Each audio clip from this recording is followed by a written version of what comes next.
si tu as un projet en tête, si tu as une idée de création, cette vidéo est faite pour toi. Parce que je vais te partager mon histoire, je vais te partager mon vécu et toutes les leçons que j'en ai tirées. Et crois-moi, une chose que tu dois retenir de toute cette vidéo, il n'y aura jamais de bon moment pour te lancer. Il n'y aura jamais un signal qui te dira vas-y, c'est maintenant, lance-toi, let's go girl.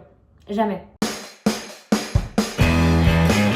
Quand j'ai eu 18 ans, tout s'est effondré dans ma vie, littéralement. J'ai été mise à la porte de mon foyer familial. J'ai dû arrêter les études qui me faisaient rêver. J'ai dû trouver un job, un petit travail, pas un travail de passion, puisque je n'avais pas de diplôme, j'étais jeune, sans expérience. Donc j'ai enchaîné des petits tafs de salariés en restauration, en hôtellerie, en bar, en grande surface. J'ai fait comme je pouvais, mais finalement c'était plus de la survie, puisque aucun de ces métiers ne me faisait vibrer. C'était pas du tout la vie à laquelle j'aspirais. Et pourtant, durant toute cette période où j'ai enchaîné des petits tafs, j'avais toujours envie de créer quelque chose.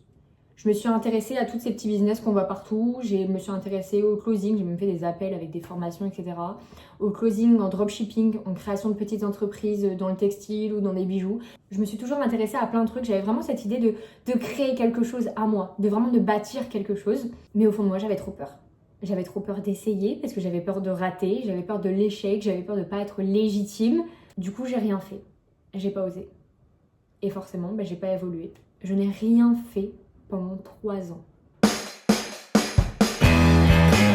Le déclic, il est vraiment venu quand j'ai découvert le travel planning. Donc la création de voyages. Parce que pour la première fois, c'était vraiment une activité qui rassemblait tout ce que j'aimais vraiment. Ça rassemblait l'entrepreneuriat, ça rassemblait l'organisation, la création et forcément ma grande passion depuis mes 18 ans, le voyage. Alors, j'ai pas tout de suite osé me lancer. Au début, je regardais quelques petites vidéos, j'ai commencé à suivre quelques travel planners sur les réseaux.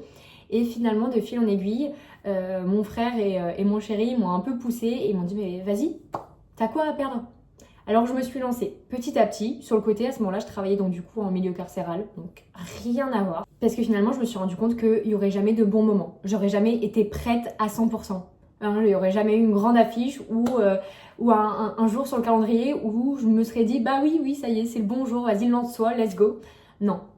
La vérité, c'est que la seule chose qui me manquait pour réussir, c'était d'oser. C'était d'essayer de faire ce pas de je me lance. Et la vérité, c'est que ça n'a pas toujours été fameux tout de suite, puisque l'entrepreneuriat, c'est pas une success story linéaire.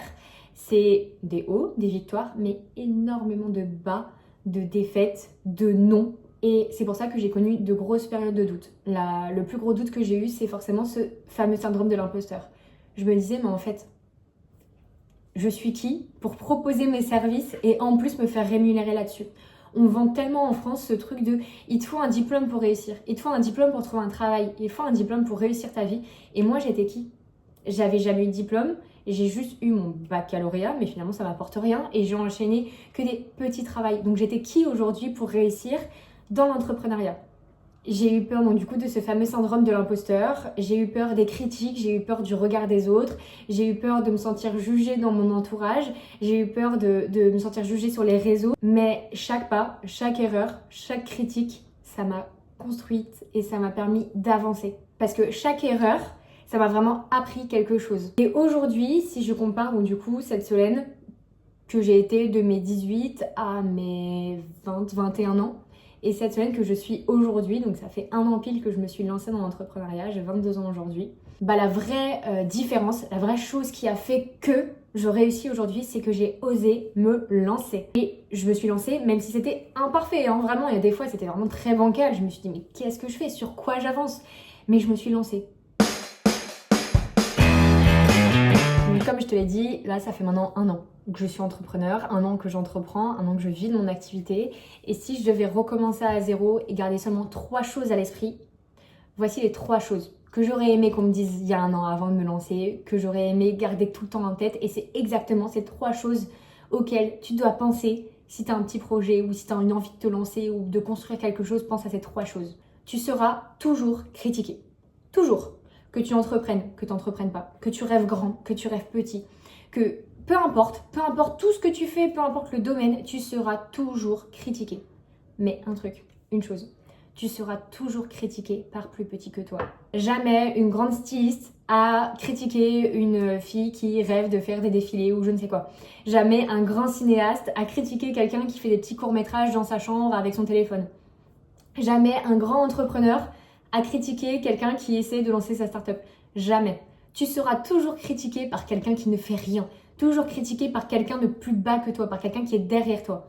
Alors juste avance, let's go, lance-toi et juste laisse-les te critiquer parce que rappelle-toi ça. S'ils te critiquent, c'est que eux ils font rien et qu'ils sont derrière toi. La deuxième chose que j'aurais aimé savoir, c'est que les défaites, elles font partie du jeu.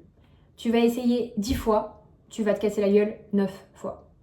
Tu vas démarcher 10 clients, il y en a 9 qui vont te dire non ou qui vont même pas te répondre. Mais juste, il y en a un qui va te répondre et c'est cette personne qui va faire toute la différence.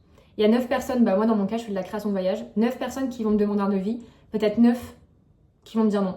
Si on a une qui me dit oui, j'adore votre devis, j'adore ce que vous faites, je veux voyager avec vous, c'est top.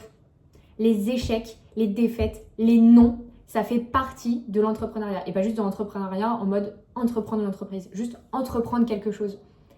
Tu peux demander, je pense à n'importe quel sportif, il a jamais gagné 10 matchs sur 10. Mais juste s'il en gagne un, c'est déjà un pas vers l'avant. Et enfin, la troisième chose, et c'est la chose la plus importante, c'est la chose que tu dois toujours garder à l'esprit. Le plus gros mensonge qu'on te raconte, le plus gros mensonge que tu te racontes, c'est que tu n'as pas besoin d'être prêt pour essayer.